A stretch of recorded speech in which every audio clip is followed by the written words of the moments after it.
Breaking news, former President Donald Trump just got subpoenaed by the January 6th committee. We also have key moments when the state of Michigan came up today. The death penalty phase for this school shooter took 3 months with a mountain of evidence. Today, victims' parents react to a decision, one father calling it a punch in the gut. Here at home, the president of Michigan State University is heading out the door. His farewell message makes it clear who he blames for the decision.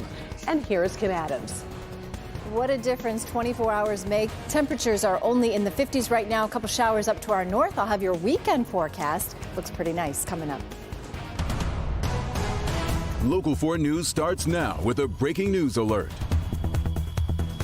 You may have been following today's January 6th hearing live on Local 4. If you missed it, the state of Michigan was mentioned frequently, but there's even more to talk about. The Select Committee just voted unanimously to subpoena former President Trump, ordering him to come testify. We're waiting for his response. Today's hearing also served as a summary of Trump's multi-pronged effort to overturn the 2020 election. The committee showed evidence the former president planned to make claims about voter fraud well before the votes were counted. It also showed evidence Trump continued to say one thing in public when he was being told something else behind closed doors. Kimberly Gill, following the latest with some of the instances when Michigan was mentioned. Kim. Hi, Karen. Yes, good afternoon. Michigan was a key battleground state, as you know, in the last presidential election, and the January 6th committee made it clear it had the attention of then President Trump. They showed testimony from former Attorney General William Barr testifying he explained Detroit's voting process to the president, but Trump misrepresented the facts the very next day. Take a look. Mr. President, there are 630 precincts in Detroit, and unlike elsewhere in the state, they centralized the counting process, so they're not counted in each precinct. They're moved to counting stations, and so the normal process would involve boxes coming in at all different hours. This is Michigan. At 6:31 in the morning, a vote dump of 149,772 votes came in unexpectedly. Now, we know there were court challenges here in Michigan, and none of them went in Trump's favor. In fact, the committee reminded the public just how soundly the arguments were rejected. A federal judge in Michigan sanctioned 9 attorneys, including Sidney Powell, for making frivolous allegations in an election fraud case, describing the case as a historic and profound abuse of the judicial process. So, Karen, there's still so much more to talk about from this hearing. New evidence about the Secret Service, more details about former President Trump's actions on January 6th, and new video of what was happening inside the Capitol as the crowd turned violent. So our coverage will continue with new information and a new report from Washington in about an hour. Until then, Karen, we'll send it back to you. All right. Thank you, Kim.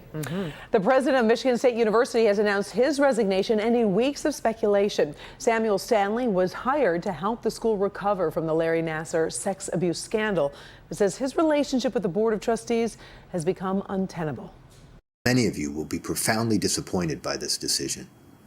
But I, like the Michigan State University Faculty Senate and associated students at Michigan State University, have lost confidence in the action of the current Board of Trustees, and I cannot, in good conscience, continue to serve this board as constituted. Stanley came under fire after the former dean of the business school was removed for, quote, failures of leadership related to Title IX. That's the federal law barring sex discrimination. Stanley has given his 90-day notice as required by his contract. We are on campus right now gathering the very latest reaction. We'll have a live report for you on Local 4 News at 5. The Dearborn Public School System is hoping a new venue and maybe some new rules will make a book review discussion go a little more smoothly.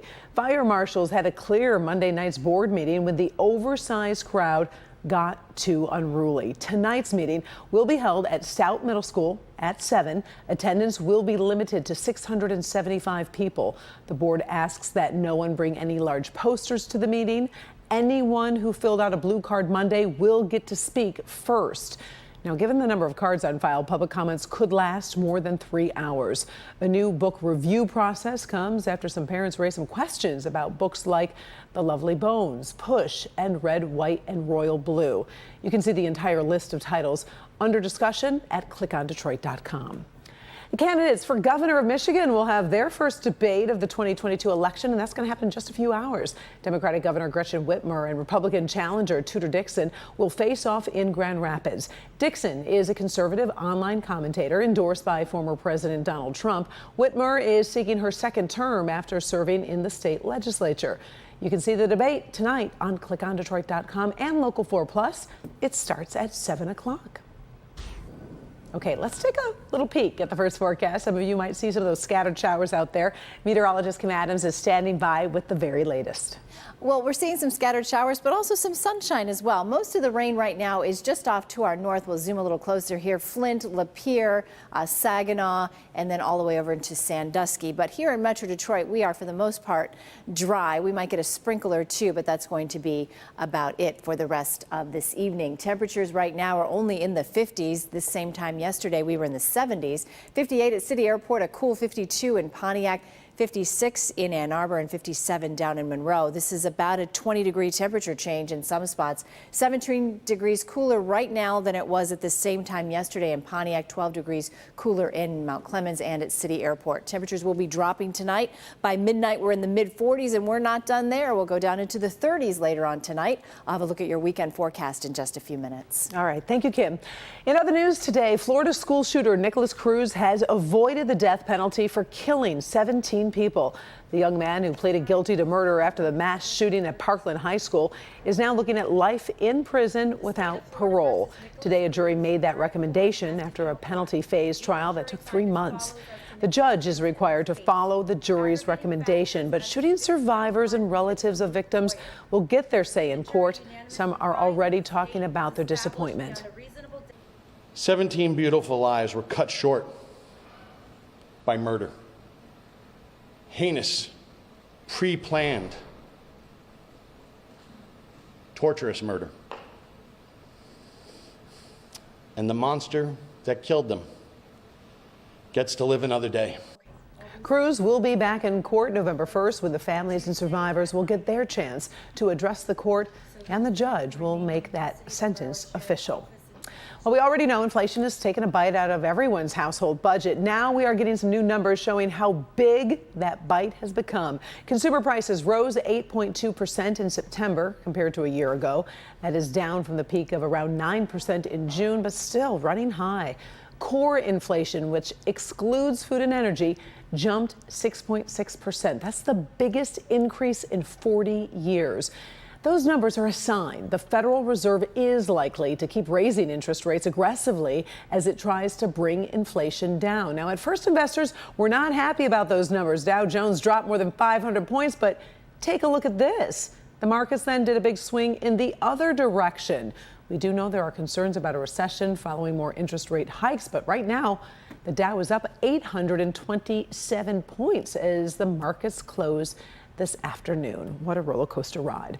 Millions of Social Security recipients will be getting a boost in their benefits trying to keep up with inflation. The cost of living adjustment will be 8.7% in 2023. That means the average recipient will receive more than $140 extra each month. That's according to the Social Security Administration. It is the biggest boost in 40 years. Plus, premiums for Medicare Part B are dropping 3%, so that helps a little bit. New at 5, business editor Rob Maloney is going to focus on what kind of difference that will make for one local senior's monthly budget. There is some new relief today for more than 200 Detroit families who had been living with the uncertainty that they could be actually kicked out of their houses they call home. Possible tax foreclosure was just hanging over their heads, but not anymore. Local 4's Jacqueline Francis live with the story of so many new beginnings. Jacqueline. Hi, Karen. Check it out. This is one of the homes in the program, meaning the person living here got a notice that their landlord had not been paying property taxes. And instead of getting the boot, the city and its partners gave her the chance to become a first-time homeowner. I am so happy to make this home my home. This is my big mama's house.